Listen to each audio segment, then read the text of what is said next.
Hey everyone, welcome back to the channel. Today we're diving into Mafia, the old country. But not just the plot, we're going deeper. Who the characters really are, what their lives look like, how the family works, and of course what you actually do in the game. Think of it like a chill podcast episode where we unpack the entire world of the game together. So let's get started. Who is Luca Moretti? Luca is one of those characters who feels like he's lived 100 lives before the game even begins. Cos Craden, Cursor Assessor Ventium, to making mind. Characters to prayed or percurses, so using the scientist commander to addition practices.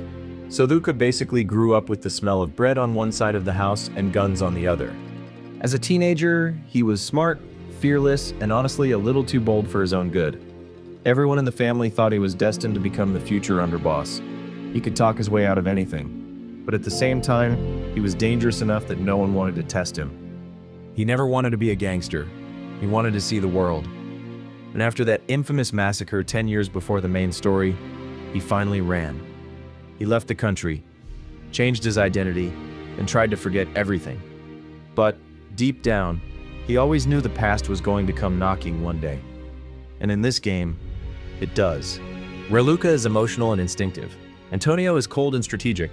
Where Luca wants freedom, Antonio wants control. Where Luca sees people, Antonio sees pieces on a chessboard. Omender Rude is emotional and instinctive. Antonio is cold and strategic. Growing up, Antonio wasn't the favorite. Their father always praised Luca, which slowly turned into resentment. When their father died, Antonio saw an opportunity.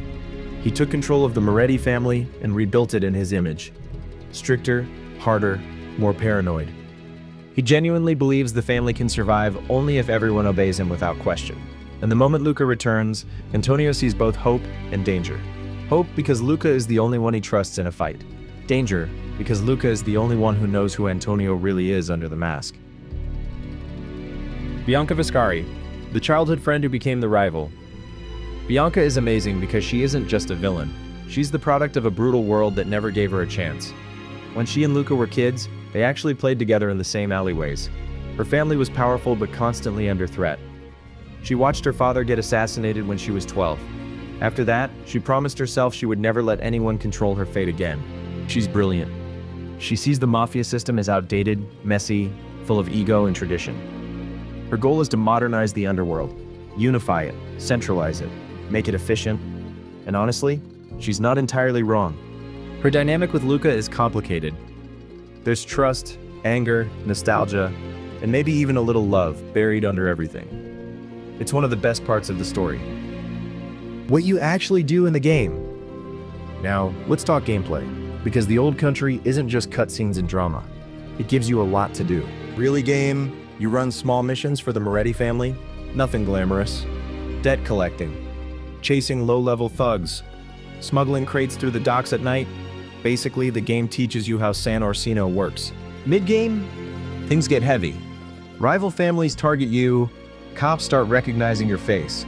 Antonio sends you on darker missions, spying on allies, investigating traitors, sabotaging the Viscari operations.